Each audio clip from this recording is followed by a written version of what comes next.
মধ্যবিত্ত শহুরে জীবন, শব্দে ছবিতে হাসির মোড়কে সমাজের আয়না ধরেছিলেন পরিচালক Anik Dutta. Hi everyone, welcome back to my channel Anjana Anjaniya. বন্ধুরা, তোমাদের সকলকে আমার এই ছোট্ট ইউটিউব চ্যানেলে স্বাগত জানাই। বাংলা সিনেমায় পরিচালক হিসাবে পরিচিত হলেও অনিক দত্তের কাজ শুরু বিজ্ঞাপনের দুনিয়ায়। কলকাতার নামী বিজ্ঞাপন সংস্থায় কপিরাইটার ও ক্রিয়েটিভ ডিরেক্টর হিসাবে কাজ করতে করতেই তার গল্প বলার দক্ষতা তৈরি হয়। কলকাতায় বেড়ে ওঠা, ছাত্রজীবন থেকেই সাহিত্য, সিনেমা ও নাটকের প্রতি অনুরাগ। পুরনো কলকাতা এবং মধ্যবিত্ত নাগরিক জীবন ছিল অনিক দত্তের সিনেমার মূল উপজীব্য। মাত্র কয়েকটি ছবি সেখানেই স্বকীয়তা দেখিয়েছিলেন অনিক দত্ত।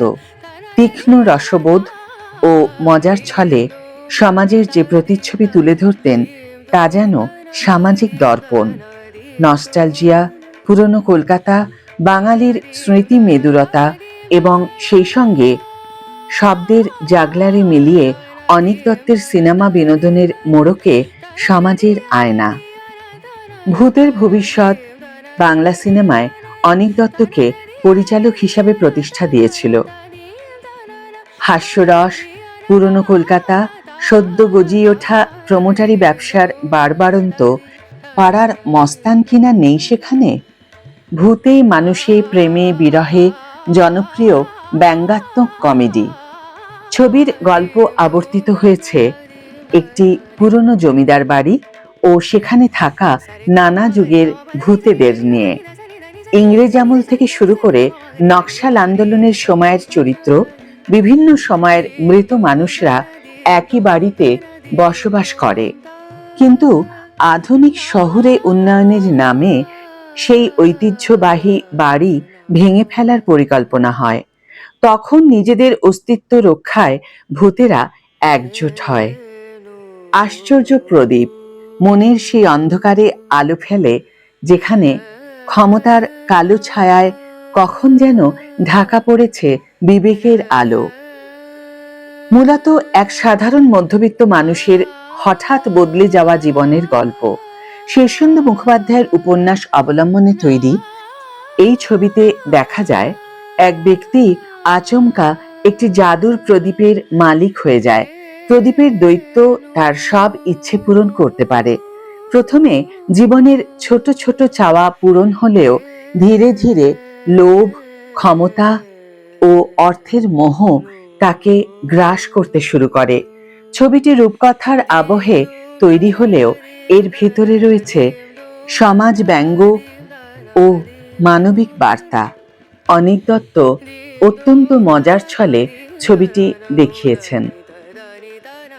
রামাপদ চৌধুরীর গল্প অবলম্বনে তৈরি বরুণ বাবুর বন্ধু ছবিটি এক অবসরপ্রাপ্ত মানুষের মানসিক জগতের গল্প। বরুণবাবু দীর্ঘদিন বিদেশে থাকার পর দেশে ফিরে আসেন। বয়স বাড়ার সঙ্গে সঙ্গে তার চারপাশের সম্পর্কগুলো বদলে যেতে থাকে। পরিবার, বন্ধুত্ব ও সামাজিক যোগাযোগের ভেতরে যে দূরত্ব তৈরি হয় সেটাই ছবির মূল বিষয়। হঠাৎ এক পুরনো বন্ধুর আগমন তার জীবনে নতুন আলো নিয়ে আসে। সিনেমাটি মূলত একাকিত্ব, স্মৃতি ও বার্ধক্যের আবেগকে কেন্দ্র করে নির্মিত। সৌমিত্র চট্টোপাধ্যায়ের অভিনয় এই ছবির সম্পদ। অত্যন্ত সংযত অভিনয়ের মাধ্যমে তিনি এক নিঃসঙ্গ মানুষের মনোজগৎ ফুটিয়ে। এই ছিল বরুণ বাবুর বন্ধুর ছোট্ট একটা সারাংশ। এবারে চলে আসি অপরাজিত ছবিটির ব্যাপারে। অপরাজিত অনিক দত্তের অন্যতম প্রশংসিত সিনেমা, যেখানে সত্যজিৎ রায়ের পথের পাঁচালী তৈরির সংগ্রামের গল্প দেখানো হয়েছে। যদিও ছবিতে সত্যজিৎ রায়ের নাম বদলে অপরাজিত রায় করা হয়েছে, তবুও পুরো নির্মাণটাই তার জীবন ও সিনেমা তৈরির অভিজ্ঞতা থেকেই অনুপ্রাণিত। অর্থের অভাব, অনভিজ্ঞ টিম, শুটিংয়ের সমস্যা, সব বাধা পেরিয়ে কিভাবে এক যুগান্তকারী বাংলা সিনেমার নির্মাণ, এমন এক সিনেমা যা প্রজন্ম থেকে প্রজন্মান্তরে শিল্পের ব্যাকরণ নির্মাণ করেছে, সেটাই ছবির মূল আকর্ষণ। এই সিনেমা কেবল এক পরিচালকের গল্প নয়, বরং স্বপ্ন ও শিল্পের প্রতি অদম্য ভালোবাসার কাহিনী। জিতু কামাল অপরাজিত ছবিতে সত্যজিৎ রায়ের ভূমিকাটি পালন করেছেন। যত কাণ্ড কলকাতাতেই এই ছবিটি পরিচালক অনিক দত্তের শেষ ছবি।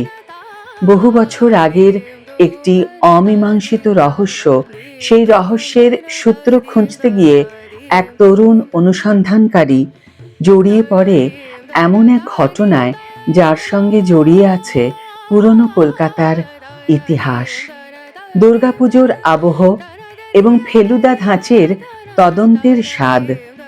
ছবিটিতে শহর কলকাতায় এক চরিত্র, পুরনো ট্রাম, উত্তর কলকাতার গলি, বনেদি বাড়ি এবং শহরের ঐতিহ্য গল্পকে আরো জীবন্ত করে তোলে।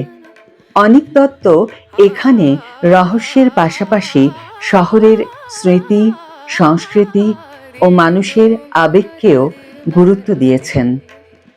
রহস্য, নস্টালজিয়া এবং কলকাতার আবহ, এই তিনের সমন্বয়ে তৈরি এই ছবিটি। বন্ধুরা, সম্প্রতি অনিক দত্তর এক অপঘাতে মৃত্যু ঘটে। তার আত্মার প্রতি সম্মান জানিয়ে আজকের এই ভিডিও এখানেই শেষ করছি। বন্ধুরা, ভিডিওটিতে লাইক, কমেন্ট, শেয়ার করতে ভুলো না যেন। আজ তাহলে বিদায় বন্ধু, দেখা হবে পরের ভিডিওতে। ভালো থেকো, সুস্থ থেকো, সঙ্গে থেকো।